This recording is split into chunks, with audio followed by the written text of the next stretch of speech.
we are here to celebrate. Our theme this morning is From Margins to Movement, 5 years of transforming SRHR realities. The We Lead is an innovating and far-reaching SRHR program that aims to strengthen and influence position of young women whose sexual and reproductive rights are neglected the most. Today, I'm not here as a victim.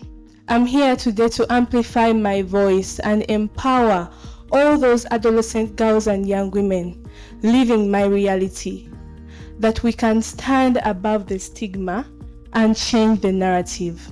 I should say that over the past few years, I think 4.5 years, We Lead has centered the voices of young women and adolescent girls, especially those considered to be excluded or marginalized. And we have seen transformative change.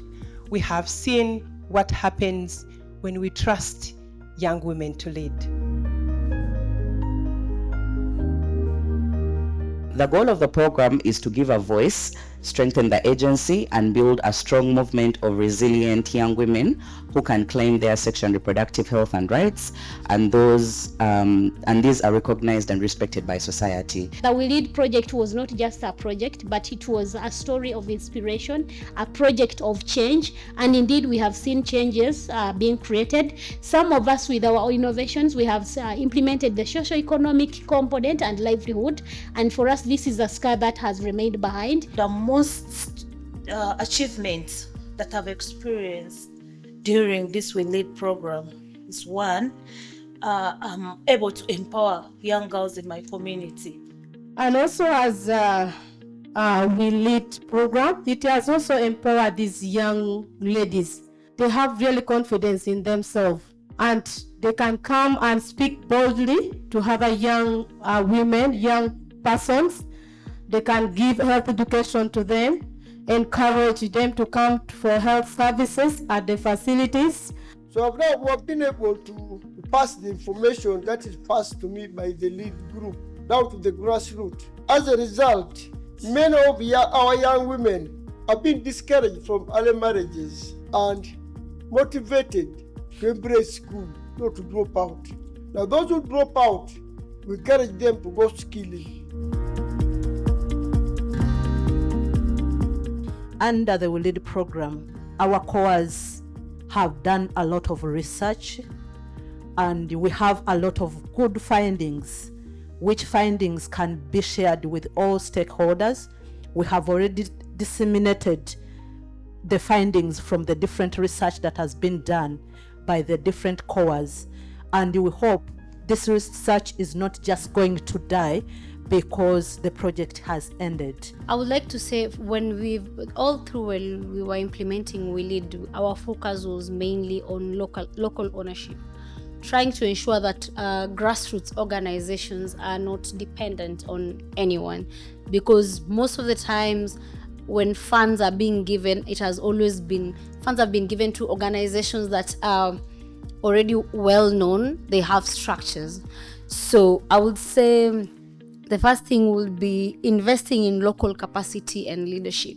One of the things that I feel that we need to sustain was the first exercise that happened, the co-creation, because we bring together 4 different right holders, young women living with HIV, those affected by displacement, disability, and the key population. So I think in everything we do, maybe as part of the closeout, that could be something that should be documented and also published as part of the products from the We Lead, because I think that was one of the most powerful things.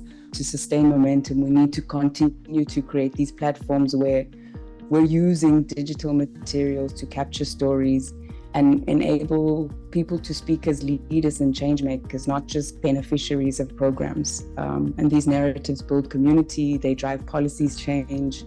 They remind us that the work doesn't end with the program, it lives on in the people that it touches. As we close this chapter, we do so with gratitude to the consortium partners, the implementing organizations, the rights holders, the cohorts and the co-ops. We do so with the allies and those mentors who have walked with us this journey today. But above all, We are here to make sure that we amplify the We Lead goal.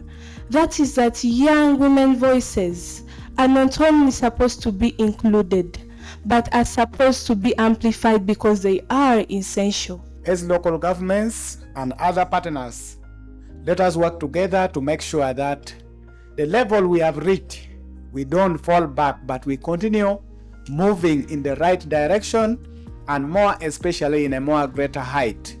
As we look at the future, our commitment remains strong. We are focused on sustainability, ensuring that the progress we have made is not only maintained but also deepened through local ownership and continued capacity building. I want to thank the We Lead program and all those behind it for providing that meaningful change and showing that change is possible when power shifts to the people who live with the issue. So let's carry forward the experiences we have achieved, the lessons, and then the courage. The journey may not be over, but we are walking it differently now together.